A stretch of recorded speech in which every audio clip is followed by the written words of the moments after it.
बेटे बहू ने जिस दिन नया घर लिया उसी दिन माँ को पराया बना दिया। कहने को तो ये एक आम बात थी, लेकिन उस एक दिन ने एक माँ बाप की पूरी दुनिया छीन ली। जिस बेटे को गोद में खिलाया, जिस बहू को बेटी से बढ़कर माना, उन्हीं के मुंह से एक दिन ये सुनना पड़ा, मम्मी जी अब हम अलग रहेंगे, हमें अपनी ज़िंदगी चाहिए। दोस्तों, ना लड़ाई हुई ना झगड़ा हुआ, बस एक नया पता लिखा गया और माँ बाप को पुराने पते पर छोड़ दिया गया। क्या इतनी आसानी से मिट जाते हैं रिश्ते? क्या जिस घर में ममता बहती थी वो अचानक पराया हो सकता है? दोस्तों, इस सच्ची और दिल को चीर देने वाली कहानी को आखिर तक जरूर सुनिएगा। नमस्कार, आदाब, सत श्री अकाल, राम राम जी। मैं दिलीप यादव। दोस्तों, ये सच्ची कहानी है हरियाणा प्रदेश का एक जिला लगता है हिसार। हिसार जिले के एक घर में बेटे ने माँ बाप से कहा, हमने अलग मकान देख लिया है, अगले महीने वहीं शिफ्ट हो रहे हैं। बेटे राहुल की इस बात ने जैसे माँ शारदा देवी के पैरों तले से जमीन खींच ली। वो रसोई से अभी अभी चाय की ट्रे लेकर आ ही रही थी। बेटे की पसंदीदा वाली चाय, अदरक वाली चाय, हर रोज की तरह आज भी कप में ममता उबाल कर परोसने जा रही थी, लेकिन आज कुछ अलग था। आवाज़ सुनते ही उसके हाथ कांपने लगे, ट्रे थर्राई और कप से चाय छलक कर तस्तरी में फैल गई। क्या कहा तूने? शारदा देवी की आवाज़ धीमी थी, लेकिन उसके पीछे कुछ चटक चुका था। माँ, अब हम दोनों की ज़िंदगी में बहुत कुछ बदल रहा है। हम थोड़ा स्पेस चाहते हैं। आपका और पापा का हर बात में बोलना अब अच्छा नहीं लगता। ये कहते हुए राहुल ने एक बार भी माँ की आंखों में नहीं देखा। शायद वो जानता था कि माँ की आंखों में अब भी उम्मीद थी, वही उम्मीद जो बचपन में उसके बुखार में जागी रहती थी, जो हर परीक्षा के पहले उसके माथे को सहलाती थी। पर आज माँ की आंखें कोई सवाल नहीं पूछ रही थी, वो बस शून्य में देख रही थी, जैसे किसी डर की पुष्टि हो गई हो। तभी बहू निशा ने आगे बढ़कर बात संभाली और कहा, माँ जी, हम आपको अकेला थोड़ी ही छोड़ रहे हैं। हमने एक बहुत अच्छा रिटायरमेंट होम देखा है, वहाँ बहुत सारे लोग रहते हैं, मेडिकल सुविधा भी है, टीवी है, पार्क, सब कुछ है। आप और पापा वहाँ बहुत अच्छे तरीके से रहेंगे। शारदा देवी की आंखें फटी की फटी रह गई। धीरे से पूछा, और तुम दोनों? निशा हंसी, लेकिन उस हंसी में अपनापन नहीं, एक दूरी थी। हम तो अपने नए घर में नई जिंदगी शुरू करेंगे, अब बच्चे भी तो होंगे। और आप समझे माँ जी, एक उम्र के बाद तो सुकून चाहिए, आपके लिए भी और हमारे लिए भी। शारदा देवी ने कोई जवाब नहीं दिया। उन्होंने ट्रे को टेबल पर रख दिया और वही अखबार के नीचे से एक पुरानी चिट्ठी निकाली, राहुल की लिखी हुई। जब वो 10 साल का था, माँ, मैं जब बड़ा हो जाऊंगा तो आपके लिए बहुत बड़ा मकान बनवाऊंगा, जहां पर आप सिर्फ रानी बनकर रहेंगी, खाना नहीं बनाना पड़ेगा। आज वही बेटा अपने हाथों से माँ को उस घर से निकाल रहा था जिसे माँ ने सपनों से नहीं, अपने खून पसीने से सींचा था। तभी मोहनलाल जी, जो अब तक चुप सब देख रहे थे, धीरे से पास आए और बोले, राहुल, जो घर अपने माँ बाप के बिना बनता है वो दीवारों से नहीं, पत्थरों से बनता है, और पत्थर कभी दीवार नहीं बनते राहुल। राहुल कुछ कहने ही वाला था, लेकिन बहू निशा ने इशारा कर दिया, अब ज़्यादा बात मत करो, इन्हें कोई बात समझ में नहीं आती। राहुल चुप हो गया और माँ, वो अब भी चुप थी, लेकिन उसकी चुप्पी में वो तूफान छुपा था जो जब उठता है तो सिर्फ दीवारें नहीं, रिश्तों की बुनियादें भी बहा ले जाता है। उस रात खाने की थाली टेबल पर सजी थी, लेकिन किसी ने कुछ खाया नहीं। राहुल अपने कमरे में चला गया और बहू निशा मोबाइल पर कोई रील स्क्रॉल करती रही, मानो घर में कुछ भी असामान्य नहीं हुआ हो। शारदा देवी रसोई में खड़ी रहीं, एक एक सब्जी के डिब्बे को बंद करते हुए। उनकी उंगलियों से ज़्यादा उनकी आंखें कांप रही थीं। मोहनलाल जी बरामदे में खामोशी से बैठे थे, जैसे कोई किताब पढ़ रहे हों, लेकिन पन्ना एक ही जगह पर खुला था।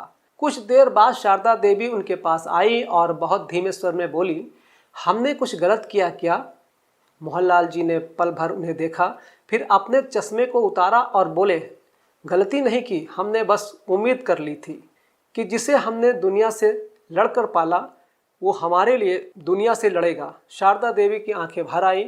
वो वहीं ज़मीन पर बैठ गई, अपने पति के पैरों के पास, जैसे कोई टूटा हुआ ख्वाब अपनी जड़ें तलाश रहा हो। तुमने तो हमेशा कहा था कि बेटा बुढ़ापे की लाठी होता है, मोहनलाल जी ने जवाब दिया। पर शायद लाठी अब स्टाइलिश बैग बन गई है। जैसे शादी के फोटो में तो माँ बाप साथ होने चाहिए, लेकिन असली जिंदगी में वो फर्नीचर की तरह एक कोने में रख दिए जाते हैं। दोनों कुछ देर चुप बैठे रहे। चुप्पी अब भारी पड़ने लगी थी। घर की दीवारें भी अब जैसे उनकी सांसें सुन रही थीं। तभी शारदा देवी ने अचानक कहा, मैं नहीं जाऊंगी वृद्धाश्रम। मोहनलाल जी ने चौंक कर देखा। मैं नहीं रह सकती वहाँ, जहाँ कोई माँ कहकर नहीं बुलाएगा, जहाँ दीवारों पर वो तस्वीरें नहीं होंगी जो राहुल की बचपन की मुस्कुराते हुए हमने ली थी, जहाँ सुबह की पहली चाय किसी के गुड मॉर्निंग माँ से पहले नहीं आती। वो रो नहीं रही थी, लेकिन आंखें पथरा गई हैं। मोहनलाल जी ने उनका हाथ थाम लिया। हम साथ हैं, और जब साथ हैं तो कोई जगह वृद्धाश्रम नहीं होती, वो सिर्फ एक कमरा होता है जहाँ दो टूटे हुए लोग अपनी आत्मा के टुकड़े समेटते हैं। दूसरे दिन सुबह राहुल और निशा को ऑफिस के लिए निकलना था। नाश्ते की टेबल पर सब कुछ रखा हुआ था, पर दोनों चुपचाप खा रहे थे। मोहनलाल जी अखबार पढ़ रहे थे या शायद पढ़ने का नाटक कर रहे थे, और शारदा देवी आज पहली बार उनके लिए चाय नहीं लाई थी। राहुल ने हल्के से कहा, माँ टाइम है तो 2 मिनट बाद कर लेते हैं। शारदा देवी वहीं रुक गई। मैं और निशा सोच रहे थे कि आपको वहाँ अकेला न लगे, इसलिए हम हर रविवार आपसे मिलने आएंगे। शारदा देवी कुछ नहीं बोली, पर उनके चेहरे पर वो भाव था जैसे कोई जर्जर दीवार किसी तस्वीर को दोबारा टांगने की कोशिश कर रही हो, लेकिन कील अब भी गायब हो। राहुल ने कहा, माँ आपने कुछ कहा नहीं। शारदा देवी ने सिर्फ एक लाइन बोली, तुम्हारे शब्द सुनाई देते हैं बेटा, पर अब दिल तक नहीं पहुँचते हैं। राहुल चुप हो गया, और बहू निशा वो बस घड़ी देख रही थी, कहीं ऑफिस के लिए देर ना हो जाए। वक्त बीतता गया। अब घर में हलचल पहले जैसी नहीं रही थी। जहाँ पहले रसोई से सुबह सुबह चाय की खुशबू आती थी, अब वहाँ सिर्फ बर्तन के खामोश आवाज़ें होती थी। शारदा देवी और मोहनलाल जी अब ज़्यादा वक्त अपने कमरे में ही रहते थे। दीवारों से बातें करते, पुराने एल्बम पलटते, या छत से आसमान को निहारते जैसे कोई जवाब ढूंढ रहे हो। एक दिन शारदा देवी अलमारी साफ कर रही थी तो उन्हें एक छोटी सी पोटली मिली। उसमें कुछ पुराने खत थे, राहुल के पहले स्कूल के रिपोर्ट कार्ड्स, एक टूटा हुआ खिलौना, और एक कागज पर राहुल के लिखे एक लाइन, माँ जब मैं बड़ा बनूंगा तो आपकी सारी थकान खरीद लूंगा ताकि आप सिर्फ आराम करें। वो कागज थाम कर शारदा देवी वहीं बैठ गई।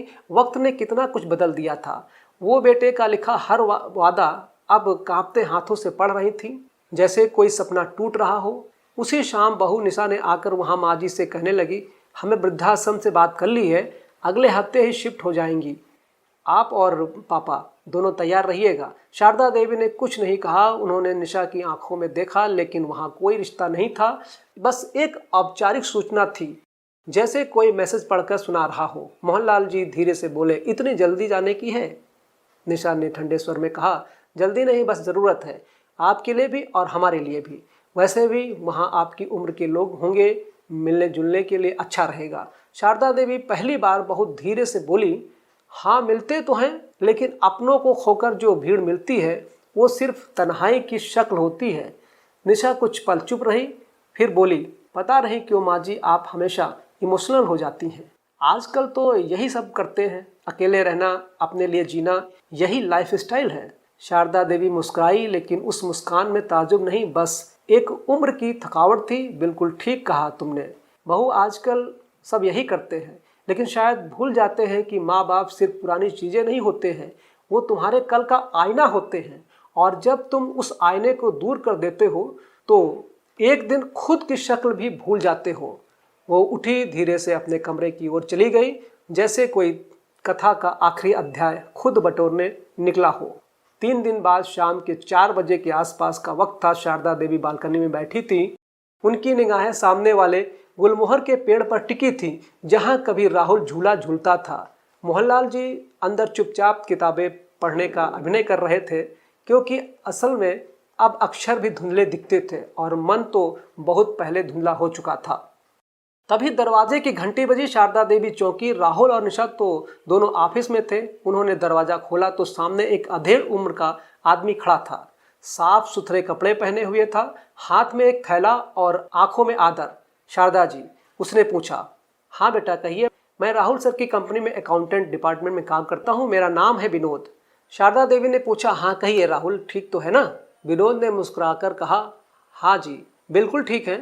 मैं असल में आज कुछ ज़रूरी कागजात लेकर आया था, पर घर पर मिलकर आपसे कुछ और कहना भी चाहता था। शारदा देवी थोड़ा हैरान थी। विनोद ने कहा, शारदा जी, मैंने राहुल सर को बड़े गौर से देखा है और सच कहूँ तो आप जैसे माँ बाप को देखकर ही एक इंसान बनता है। पर आज जो मैंने देखा उसने अंदर से हिला दिया। सर ने मुझसे कहा कि मैं वृद्धाश्रम की सारी फॉर्मेलिटीज़ पूरी कर दूँ।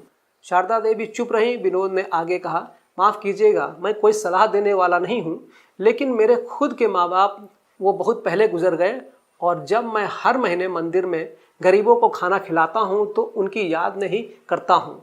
आप जैसे लोगों को वृद्धाश्रम जाते देखना बहुत भारी लगता है।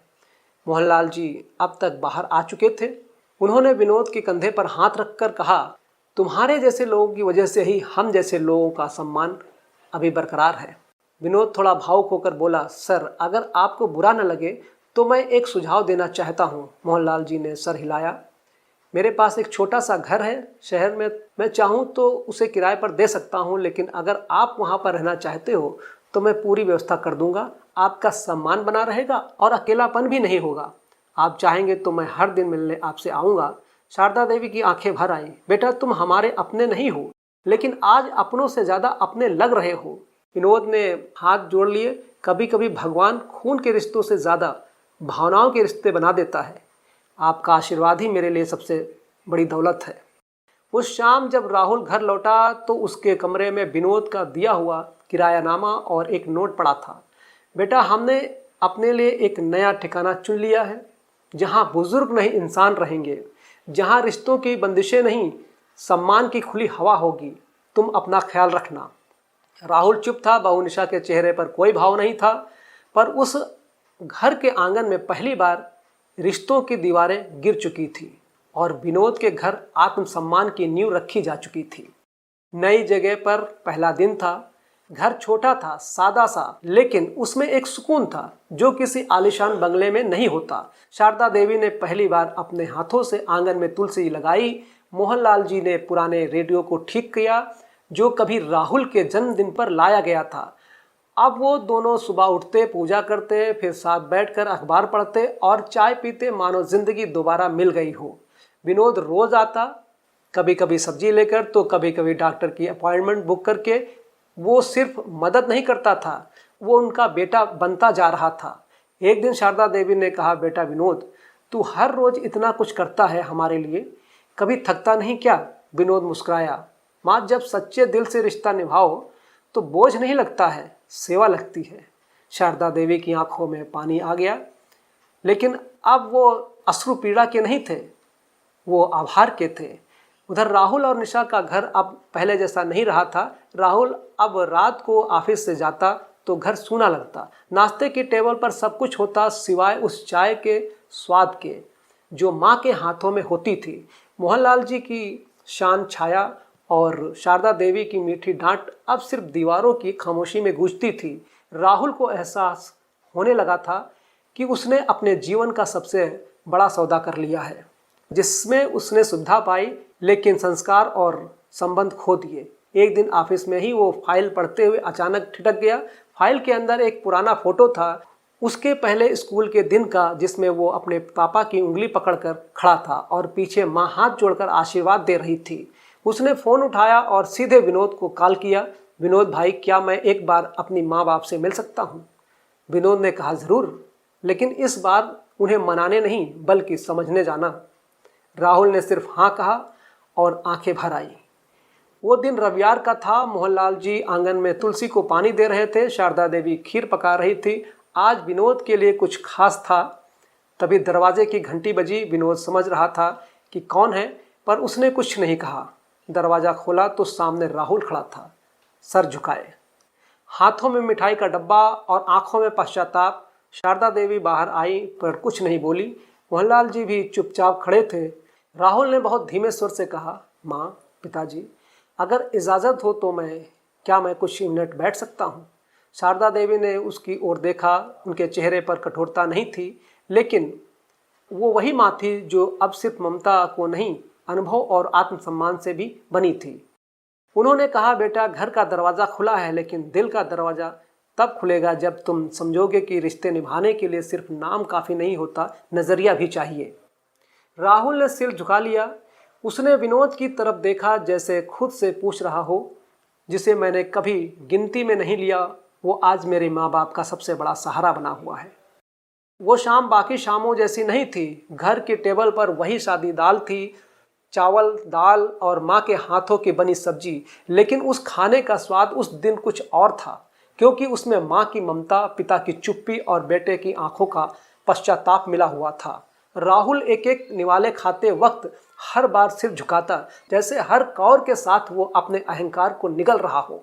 शारदा देवी कुछ नहीं बोली, लेकिन उनके हाथ हर बार बेटे की थाली की ओर खुद बढ़ जाते थे, जैसे सालों की नाराजगी सिर्फ एक इंतजार में थी कि बेटा फिर से बेटा कहलाएगा। मोहनलाल जी ने हल्की आवाज में कहा, बेटा तू फिर से छोटा हो गया है, क्योंकि अब तेरे अंदर वो बात आ गई है जो बड़ों में सबसे कम होती है, स्वीकार करना। राहुल की आंखें छलक गईं।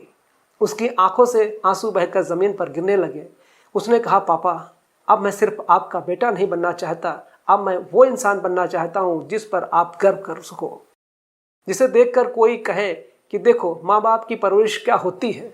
शारदा देवी ने सिर सहलाते हुए कहा, बेटा इंसान गलतियों से नहीं बल्कि उन्हें समझकर और सुधार कर बड़ा होता है। तू बड़ा हो गया है, क्योंकि आज तू रिश्तों की ऊंचाई नहीं गहराई समझ चुका है। और उस रात पहली बार वो घर जैसा लगा। कोई भी कोना खाली नहीं था, क्योंकि रिश्तों की गर्मी से सब भर दिया था। फिर दरवाजे की वो चौखट जहाँ से माँ बाप कभी सर झुकाकर निकले थे, अब वही खड़े बेटे ने उन्हें हाथ जोड़कर देखा और मन ही मन एक वादा किया, अब कभी रिश्तों की छांव को धूप में नहीं बदलने दूंगा। इस कहानी का हर लम्हा एक सवाल की तरह है, एक ऐसा सवाल जो हर बेटे, हर बहू, हर इंसान से पूछता है। अगर आज आपके माँ बाप चुपचाप सब सहते हुए अपने ही घर में अजनबी से जी रहे हों, तो क्या आपने कभी पलट कर देखा है? क्या आपने कभी उनके उस दर्द को महसूस किया है जो कभी जुबान पर नहीं आता, बस आंखों में ठहर जाता है? जरा सोचिए, जिन माँ बाप ने आपको चलना सिखाया, क्या वो बस इतना भी हक नहीं रखते कि आप उन्हें इज्जत से देख लें? तो बताइए, क्या आप वो इंसान बन पाए हैं जो आपने माँ बाप की आंखों में कभी शर्म नहीं, बस गर्व छोड़ जाए? अगर हाँ तो कमेंट कीजिएगा। माता पिता की जय हो। अगर नहीं तो आज से वादा कीजिए कि आप बदलेंगे, क्योंकि माँ बाप के आंचल से बड़ी कोई छाया इस दुनिया में नहीं होती है। और अगर ये कहानी आपके दिल को छू गई हो तो वीडियो को लाइक कर दीजिए, अपने दोस्तों को शेयर कर दीजिए। और हाँ, अगर आपने अभी तक हमारे चैनल को सब्सक्राइब नहीं किया है तो कृपया करके चैनल को सब्सक्राइब कर लीजिए, ताकि हमारा हौसला बना रहे। धन्यवाद। जय हिंद।